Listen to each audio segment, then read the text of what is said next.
Sa panahon ng naging madali na ang pagna-navigate natin sa mundo dahil sa tulong ng mga AI or Artificial Intelligence, minsan gumagamit din ako niyan para lang ma-experience. Malaking tulong talaga dahil itong mga high-tech gadgets and machines sa ating kapaligiran, pwede natin kapulutan ng iba't ibang diskarte at talino na pwede ring pang-gedli.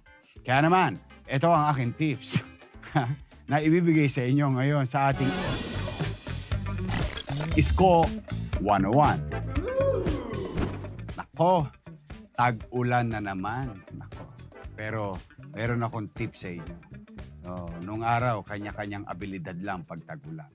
Pag wala kang magawa, tambay ka sa gedli, bumabaha, labas ka ng bahay. Kumuha ka ng tabla. Yung tabla, ilagay mo sa pagitan ng bangketa o gutter, no? Tapos, voila, may toll gate ka na.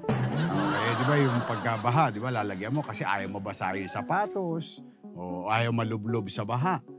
Dahil hanggang bukong-bukong yung tubig. O minsan nga, nangyayari hanggang tuhod pa. Pero dahil dyan, kung ikaw'y maabilidad, at sanay ka namang mabasa ng ulan, at sana mabait ka para dumami ka pa. No? Ang gagawin mo lang yung tabla, ipapatong mo sa bangketa o sa mataas na lugar para makatawid yung ating mga rema at mga repa. Tapos, siyempre, pagkakain mo ng noodles, huwag mo itatapon yung cup. Gamitin mo yung cup, inyangga mo sa kanang kamay mo, bawat may tatawid, may toll gate ka na. Pero, ito lang walang pilitan.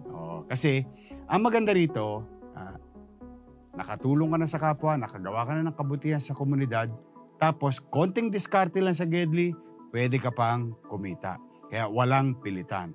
May tulong ka na, may anda ka pa. Yung tsape. Kaya yan po, mga kapuso, mga abangers sa gedli. Yan ang ating tips sa abilidad ng buhay para kumita naman kahit papaano ngayong panahon ng tag-ulan. Yan po ang ating Isko 101.